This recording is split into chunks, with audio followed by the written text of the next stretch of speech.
un tema muy, pero muy importante y algo delicado. Pero quiero comenzar con algo que se señala, no sé si han escuchado el mito de la caverna. El mito de la caverna es una pequeña historia que la narra Platón y dice que en una caverna encerraron a unas personas y esas personas jamás habían visto, salvo a los que tenían a un lado, pues a nadie. Solamente tenían una hoguera y cuando veían el resplandor de la hoguera, pues por fuera pasaban objetos. Esos objetos que pasaban, pues daban el reflejo de personas grotescas, animales. Dentro de su imaginación, ellos tenían ciertas cuestiones algo místicas o míticas. ¿Qué pasa cuando salen esas personas? Descubren que esos monstruos que ellos veían a través de las sombras, esos monstruos pues eran personas que iban cargando jarros, eran personas que iban caminando y que lo único que veían era una sombra. Y esa sombra es lo que ellos le podían dar el significado que ellos querían o pretendían. ¿A dónde llega con esta filosofía Platón? En que nosotros, para poder llegar a una verdad, es necesario escudriñar. No podemos irnos por espejismos, no podemos irnos por algo que nosotros creemos, pretendemos, suponemos que es nuestra verdad. Nuestra verdad la tenemos que construir con muchos conceptos para que nosotros no nos apartemos de una realidad. Otros le llaman la mayéutica.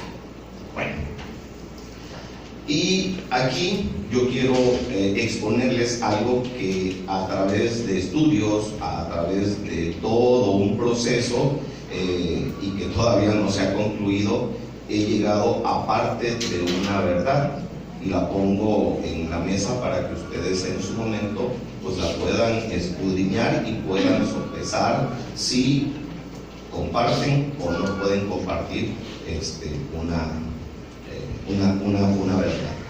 Bueno, vamos a comenzar con mi tema es el derecho progresivo del menor de edad desde una óptica teórica del derecho. Entonces, comenzamos. ¿Sí? ¿Te apago?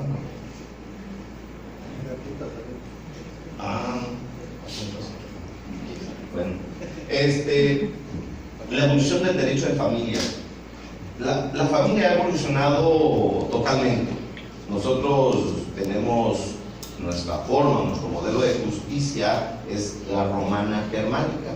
Sin embargo, existen otros modelos de familia de los cuales se van o se rigen para poderse gobernar o poder ejercer un derecho.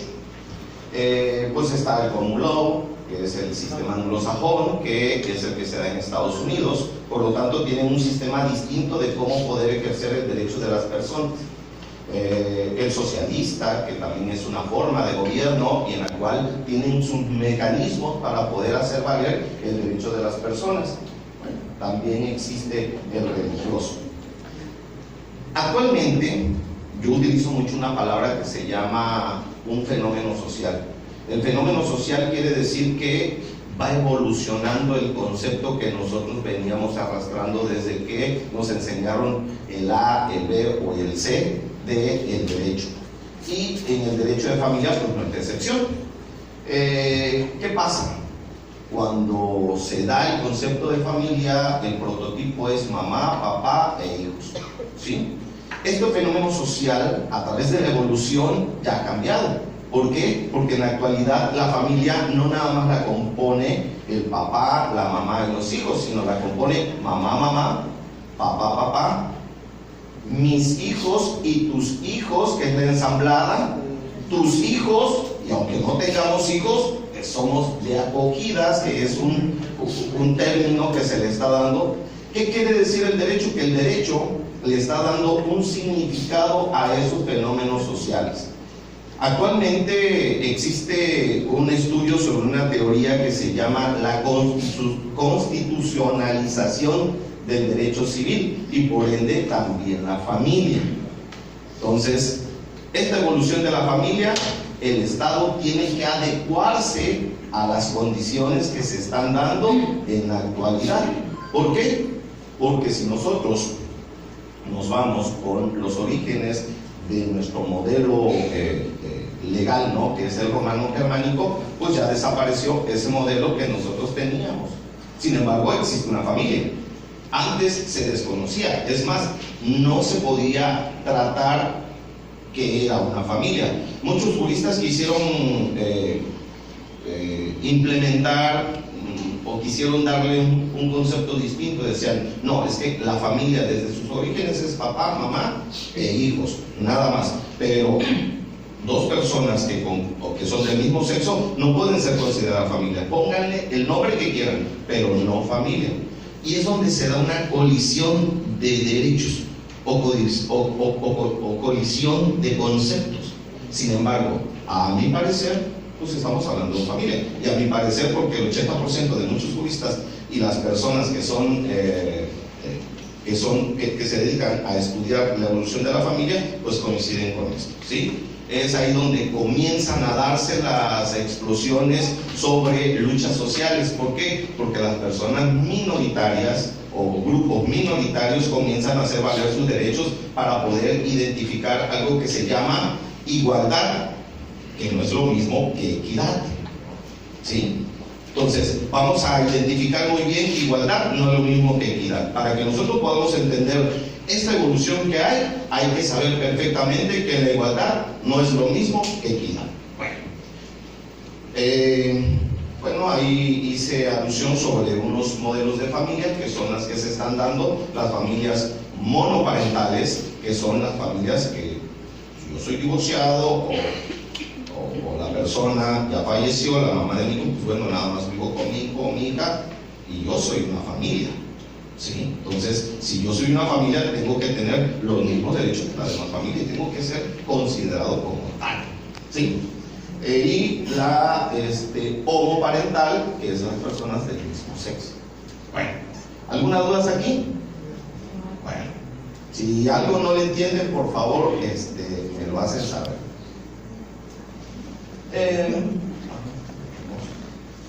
Bueno, esto es algo muy importante y es necesario que, por favor, me pongan un poquito de atención. Quiero que decía una profesora que nosotros necesitamos desaprender para aprender.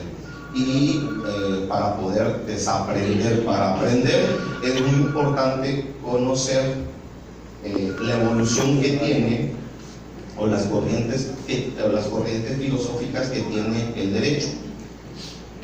Si nosotros queremos comprender cuál es la evolución, las causas, motivos de esos fenómenos sociales y cómo nosotros, o bueno, cómo el Estado tiene que atender esa necesidad, es muy, pero muy importante pues estudiar estas dos corrientes filosóficas del derecho. Está la corriente positivista, ¿sí? Y está la corriente antipositivista. Está Herbert Hart y está Ronald Dworkin.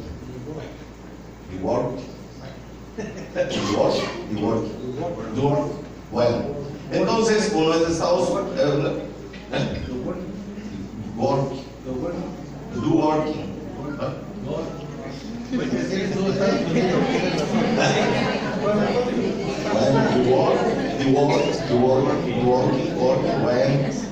Pero bueno, pues Ronald, vamos a quedarnos con Ronald,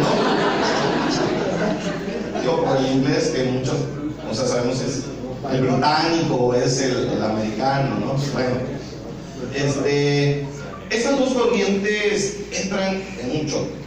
Comienza a dar resultados, cómo se va a implementar, cómo el Estado tiene que otorgarle el derecho a las personas. Pero dentro del estudio que hace Hart, y esas son sus principales obras, dice todo lo que se rige dentro del Estado, dentro de una sociedad, lo voy a señalar que son reglas. Y esta las divide en reglas primarias y reglas secundarias. Las reglas primarias son lo que ya está establecido y que ya está diseñado, que es lo que se debe de hacer, y las consecuencias de lo que no se debe de hacer. Y las reglas secundarias vienen encaminadas más que nada en cuál es la sanción que se tiene que hacer. Entra a un análisis filosófico, y ese análisis filosófico pues lo ve reflejadas en sus obras, ¿no?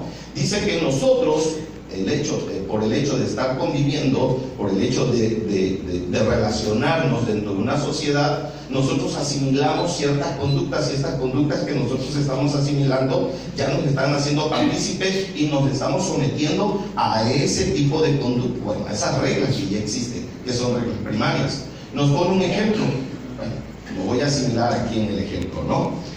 ¿Qué pasa? Nadie nos dijo que nos teníamos que sentar. Sin embargo, nosotros nos estamos sentando. ¿Por qué? Porque si nos quedamos parados, pues bueno, uno, nos cansamos, y dos, pues nos vemos mal, porque pues para eso están los lugares.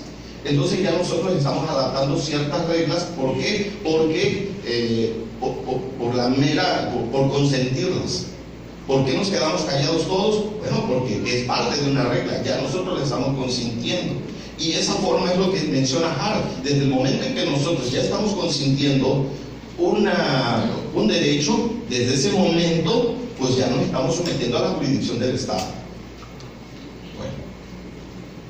Bueno, trato de hacer un poquito más ameno. Hart maneja unas cuestiones mucho más filosóficas, en cuestiones, por decir, de cómo el Estado, a través de su política, relega a ciertos grupos, y es donde el mismo Estado, a través de otras políticas, tiene que darle la equidad a esos grupos. Señala, por decir, todo el mundo, pues bueno, cuando fueron las elecciones para elegir a nuestros gobernantes, la mayoría eligió a un cierto gobernante, pero ¿y dónde queda la minoría? Entonces no va a haber cómo puede sentir esa minoría que se encuentra sujeta o que va a tener el bienestar del Estado cuando no comparten ideologías, cuando no comparten usos, cuando no comparten costumbres.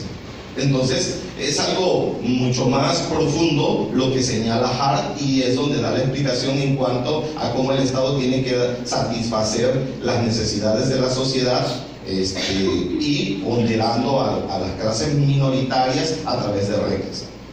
Sale otra persona que dijimos que iba a ser Ronald, pero no vamos a decirle Dworkin. Entonces Ronald Dworkin dice: espérate, es que no podemos dejar pasar lo que es la moral. Todos nos regimos a través de la moral, y la moral, junto con el derecho, es que da bienestar a toda una sociedad. Por eso dicen antipositivista.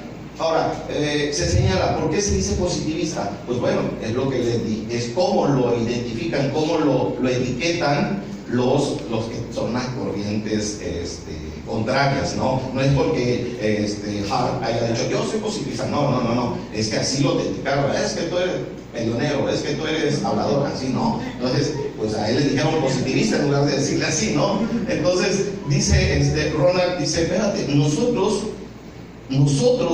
yo le estoy dando una explicación a cómo el derecho va a regular toda una sociedad.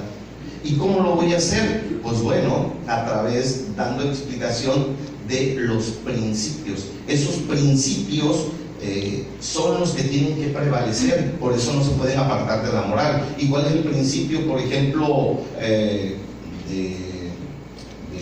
aborto? El que se puede atentar. ¿La qué? La vida. Así, hay que decirla así. Miren, aquí estamos para que, bueno, así muchas veces se la regalan. La partera, no, aquí podemos decirlo, pues, la vida. Casi no, bueno, claro, sí, levanté la mano y dije la vida. Bueno, pues entonces es ahí donde sale y da, imagínense, Ronald Dworkin da una explicación en ese tiempo, porque estamos hablando de principios del siglo XXI, da una explicación sobre la colisión de principios. a ver cómo, da una explicación, cómo es que un derecho va a prevalecer con otro. Es la colisión, así es la palabra que señala él, chocan. ¿Cuál es el que tiene que prevalecer? Nosotros queremos descubrir, nosotros queremos saber el por qué. Si Ronald Dworkin, en relación, fíjense que él tiene un libro que se llama El juez Hércules. Él utiliza una forma de escribir muy light, o sea, ¿qué dice? Nos hace que entendamos la forma de cómo ejercer el derecho a través de esta figura mítica. Y dice que el juez Hércules es una persona que tiene toda la fuerza, tiene todo el ímpetu, tiene el poder para poder realizar esa redundancia, tiene el poder para realizar ciertos actos. Y es ahí donde hace un comparativo entre cómo ejercen los protagonistas de la procuración y la administración de justicia ante nosotros los gobernados. Fíjense qué tan similar puede darse. Un juez puede en su momento causar el daño que él pudiera pensar que no lo está haciendo. Y es ahí donde comienza a escudriñar Ronald Dworkin y dice, es que yo he visto que los jueces piensan que están haciendo un bien, sin embargo la colectividad está diciendo que está haciendo un mal, y lo hace a través de su obra, o bueno, de la reseña que habla sobre el tercero. Cuando gusten pueden googlearlo y está en PDF. Bueno, continuamos. Ya vemos que las dos corrientes que se están dando, o las más fuertes que hay en todo sistema jurídico.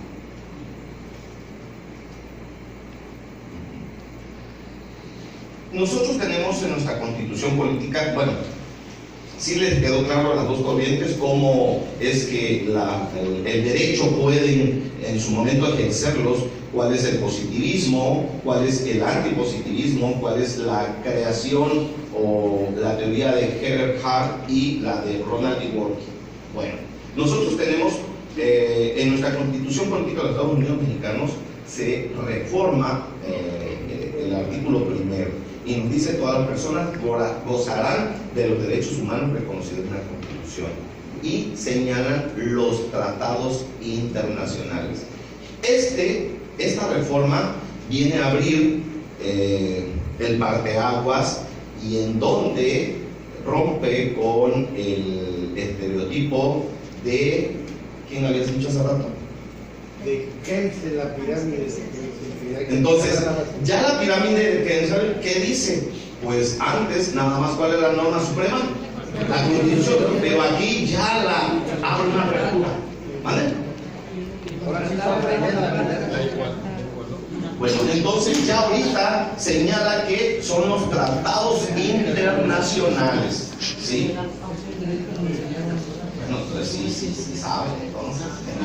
Sí, entonces, eso es muy importante. ¿Por qué? Porque nos da la entrada para que nosotros podamos ejercer el derecho o solicitar el derecho. Si no lo hay en mi estado, si no lo hay en mi municipio, en mi estado o en mi país, pues bueno, voy a ejercer el derecho de los tratados internacionales, de todos, no solamente de los que México se sometan a esa jurisdicción. Pero para que nosotros podamos someternos a esa jurisdicción, tenemos que conocer qué tratado es que se acomode a nuestras necesidades. No cualquiera, tenemos que aprender a conocer los tratados que nosotros podamos adecuar, ¿sí? Y por ahí está también la 10ª reforma al artículo 4, en donde señala las decisiones y actuaciones del Estado estarán siempre a favor, implementarán políticas públicas para que se dé el principio del interés superior de la niñez. Bueno, esta pequeña frase que dicen que el principio del interés superior de la niñez, pues da mucho para que es muy amplio el significado tan profundo que tiene el interés superior de la niñez. ¿Por qué? Porque el interés superior de la niñez lo podemos ver desde diferentes ángulos y de diferentes perspectivas, ¿sí? Lo que para mí puede ser un interés superior de la niñez, para la otra persona no puede ser. Y para el interés superior de la niñez puede ser muy pequeño, pero para la otra persona puede ser muy vasto, muy amplio. Es ahí donde entraría una persona que comprenda hasta dónde puede llegar el alcance del interés superior de la niñez para entenderlo, ¿sí? Por eso yo comparto mucho con la teoría de Ronald Dworkin, porque dice que es el juez Hércules, y dice que el juez Hércules es aquella persona que tiene que tener la sabiduría para poder ejercer ese derecho a favor siempre de la niñez, por encima de los derechos de los padres, por encima de los derechos hasta del mismo Estado. ¿Y cómo dentro del mismo Estado? Si él es el que se supone que nos está protegiendo. ¿Por qué? Porque ellos no saben hasta dónde puede llegar o cómo le pueden afectar pues a una niña, a un niño o a un adolescente. Vieron que esto lo tenemos que ir agarrando de la mano para poder dar un contexto o una explicación lógica, jurídica y filosófica. Bueno, vamos. Bueno, ya, Ronald. Bueno, miren qué tan importante, y digo, no es para denostar, porque la verdad el Estado ha hecho bastante, el Estado mexicano, bastante por poderse poner a la altura de la jurisdicción de los tratados internacionales. El 20 de noviembre de ¿qué año? 1989. Bueno, México entró en vigor, ahí lo firmó México, pero entró en vigor en 1990. En 1990 es donde México se somete a la jurisdicción de la Convención de los Derechos del Niño. 1990. Después de 1990 hubo una reforma. ¿Cuándo fue la reforma? A ver. 2011. A ver, aquí está. No, aquí, 2011. Bueno, hizo algo, ya hay una reforma, ya incluye esos derechos dentro de su constitución. Y entonces, pues bueno, ya tenemos dentro de nuestra constitución cómo el Estado va a salvaguardar los derechos del infante. Digo del infante, a veces voy a estar parafraseando la palabra, el término. ¿Por qué? Porque hay criterios, y aquí se los quiero compartir. Para que se sientan las personas. Sí, dice gracias. que no podemos decir menor. Salieron unos filósofos del derecho y dicen, no, menor es objeto. Esto es menor que esto. Y no, estamos hablando de seres humanos, tiene que ser menor de edad. Y otros dicen, no, pues mejor dile niña, niño, adolescente. Pero niño, no, porque las niñas, ¿dónde están? Entonces, para no entrar, vamos a adecuarnos a infante, a menores de edad, a niña, niño, adolescente. Bueno, una explicación, algo que a veces no tiene sentido, porque estamos hablando de un grupo minoritario, ¿no?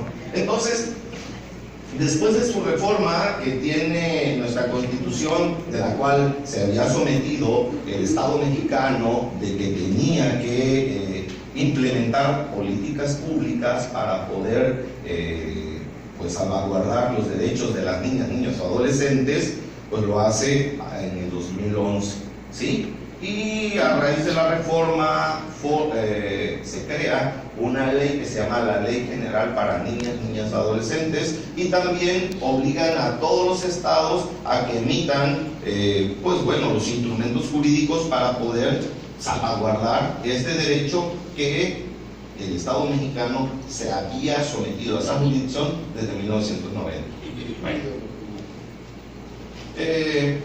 La Ley General de Niñas, Niños y Adolescentes será el 4 de diciembre del 2014, y es ahí donde nos dice de una manera muy objetiva lo que se plasma en el artículo 4 constitucional, cómo el Estado tiene que salvaguardar los derechos de los infantes.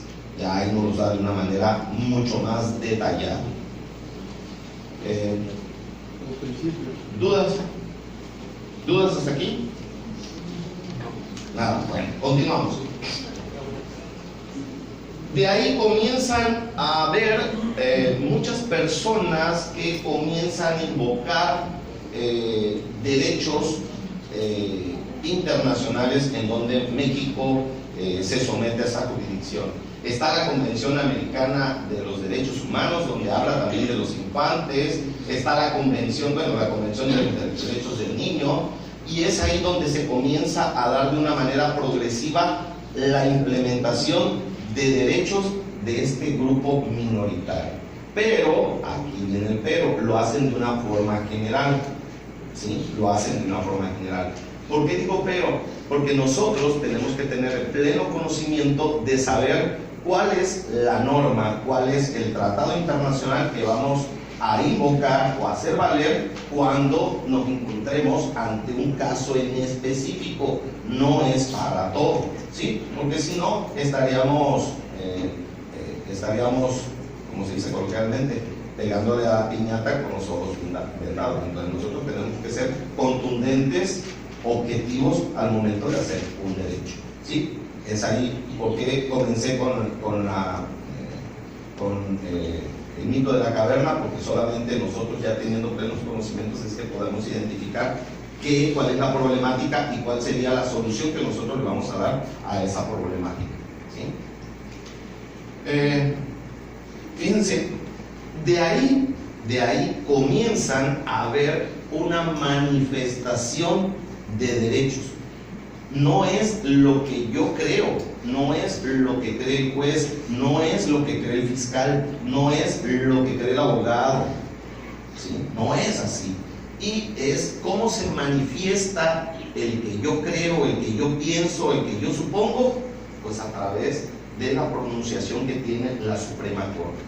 Entonces la Suprema Corte es el que viene a decir, espérate, no es lo que tú crees, juez, es que tú a lo que le estás llamando un derecho progresivo no es lo que tú estás manifestando, no es sala lo que ustedes de manera colegiada se pronunciaron, no es así, es como lo menciona y como lo describe de una manera eficaz la Suprema Corte a través de sus tesis. Estas son las tesis más relevantes en donde da una verdadera explicación de qué es la evolución de la autonomía de los menores, fundamento y conceptos.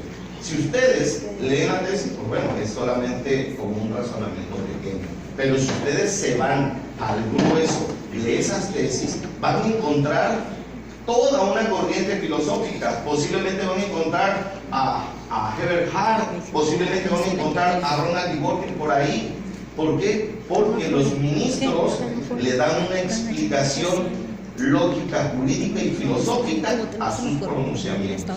Entonces, ellos llevan de la mano y dan su razonamiento, pero fundado y motivado. Pero fundado y motivado no de las normas, sino las teorías que existen para poder aplicar ciertas normas o interpretar ciertas normas. Bueno, ¿vieron por qué es la importancia a veces de no nada más leer una tesis o una jurisprudencia de lo que nos mandan, sino hay que irnos al grueso para que nosotros podamos entender la problemática principal, que no es la misma, que cada caso es concreto, cada caso es diferente, no podemos nosotros encajarlas en nuestra problemática. Puede que se ajuste, puede que tengan ciertas características que sean similares, pero hay características que no son similares, entonces por lo tanto no tiene caso que nosotros nos estemos pronunciando sobre eso. Bueno, la Suprema Corte lo hace de manera acertada y señala un protocolo de actuaciones para quienes imparten justicias para niñas, niños y adolescentes. Esta es el manual básico de todos los operadores jurídicos, ya sea de manera administrativa, ya sea de manera de la procuración o de la misma administración de justicia. Este es un protocolo. Yo creo, y a lo mejor que han de haber dicho, bueno, es que aquí me están llegando mucho que me están diciendo, oye, que no atendieron a mi hijo, oye, que no. Bueno, vamos a hacer un protocolo para que los jueces puedan tener bases sólidas, porque si ustedes leen ese protocolo está fundado y motivado, o sea, viene incluso cómo lo van enlazando con los tratados internacionales, con la Convención de los Derechos del Niño, las últimas pronunciaciones que ha tenido la Corte Interamericana, y por lo tanto, pues bueno, tiene un sustento mucho más profundo en cuanto a la forma de cómo se debe de atender estos derechos de los menores cuando alguien quiera o cuando alguien recurra ante alguna autoridad y cómo debe de actuar. Pero pues bueno, ¿qué pasa? Pues como es un manual, bueno, es un protocolo, es obligatorio que lo lleven. A ver. Maestro, sí, posiblemente, pero en la actualidad no se usa ese protocolo. Uno te dice, oye, ese huevo es, no, porque yo soy gasto, yo no tengo para esto, yo no hago esto. No. Eso es vinculante, porque esto es vinculante, porque no es obligatorio. Desafortunadamente, nosotros, ¿cómo les explico? Desafortunadamente, nos estamos encontrando ante diversas teorías del derecho, ante corrientes filosóficas que nos enseñaron en la universidad y en donde posiblemente tengamos ciertas conductas como Hart, que dice que son reglas, y si tú llegas tarde es falta. Oye, pero es que llegué tarde porque está lloviendo o porque hay un tráfico, es falta. O sea, tan sencillo como eso. A ver, nuestro Código de Procedimientos Civiles dice que los niños menores de 7 años tienen que estar ¿con quién? Bueno, eso dice el código. Bueno, pero pues así, bueno, ahí está. Entonces ya le están encontrando. Eso es lo que dice. Pero hay muchos, nos podemos encontrar que así lo toman de manera literal. Y peleate, vete a la segunda instancia, vete al amparo, y si a lo mejor, y posiblemente sí me van a contradecir lo que yo digo, pues lo gana uno, porque mandan a reponer el procedimiento y todo, pero ya recorrió un tramo que perdido, pues. Y mientras se atenta con la integridad del menor. ¿Por qué? Porque lo obligan a estar en un lugar en donde posiblemente no debe estar. Pero ahorita vamos a llegar a ese tema. ¿Por qué? Porque de nada sirve que hablemos bonito, que hablemos de Hart, que hablemos de Wolf, que hablemos de... En la actualidad no sé. Yo voy a decir que en la actualidad sí se hace. Y otra lo voy a demostrar. Bueno, continuamos, ¿no?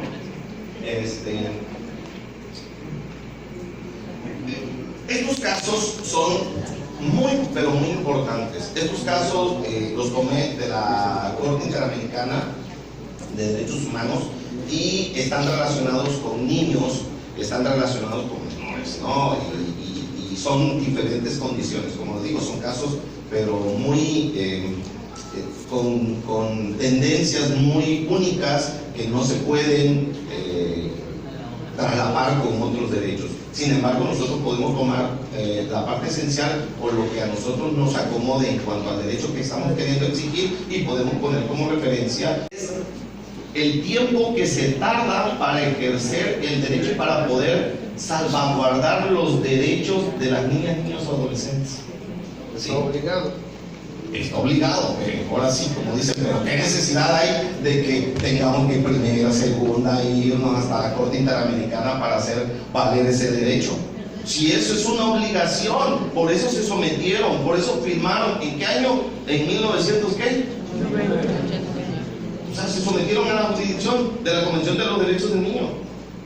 No se pudo, bueno, pues ya lo tenemos.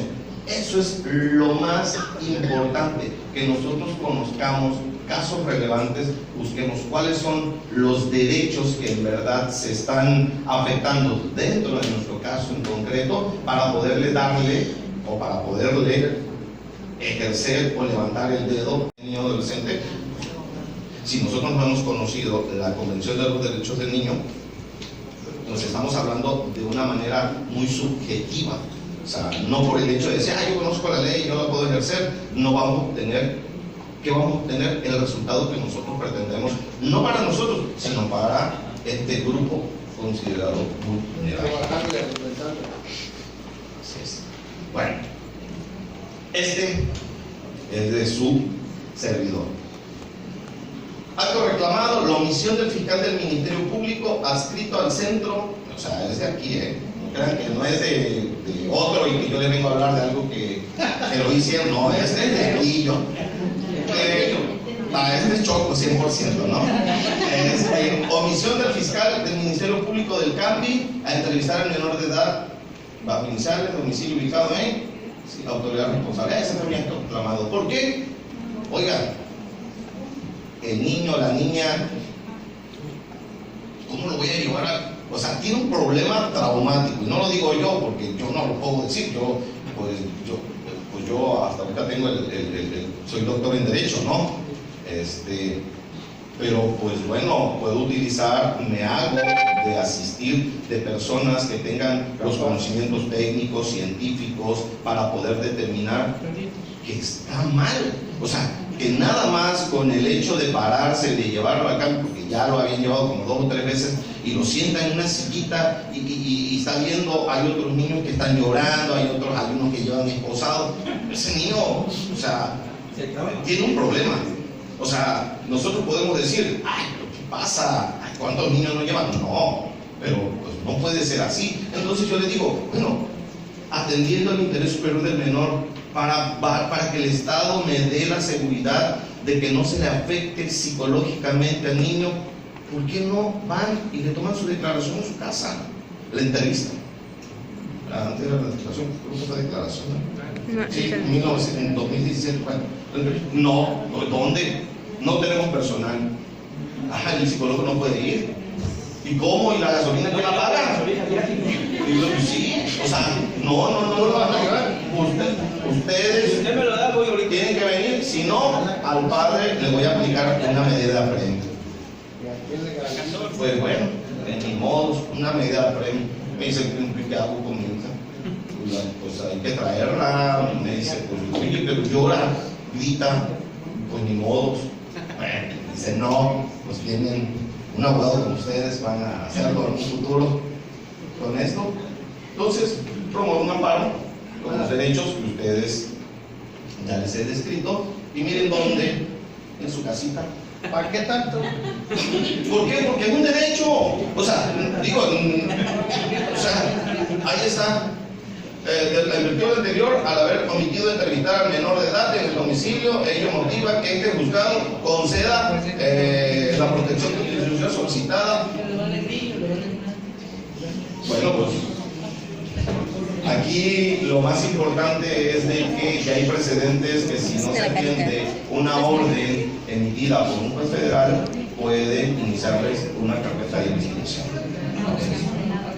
Ahí ya si no lo quieren hacer. Bueno, la cosa es no demeritar el trabajo que están haciendo la Procuración de Justicia y la Administración, sino que nosotros tenemos que poner nuestro granito de arena y poder nosotros incitar para que pues se protejan estos derechos de niñas, niños, adolescentes. No podemos tratar a los niños, yo les decía a ustedes, no podemos tratarlos por igual. ¿Por qué? Porque es algo tan amplio. Yo ahorita estoy realizando una investigación sobre la forma de cómo ejercer ese derecho. Y este derecho de las niñas, niños, adolescentes, tenemos que tener una pincelada, un tilde de ser multidisciplinarios. No quiere decir que nosotros vayamos a estudiar psicología, sino que conozcamos parte de la psicología. ¿Qué es el psicólogo clínico? ¿Qué es el psicólogo? Entonces, eso es lo que necesitamos nosotros como abogados. ¿Para qué? Para que nosotros podamos pedir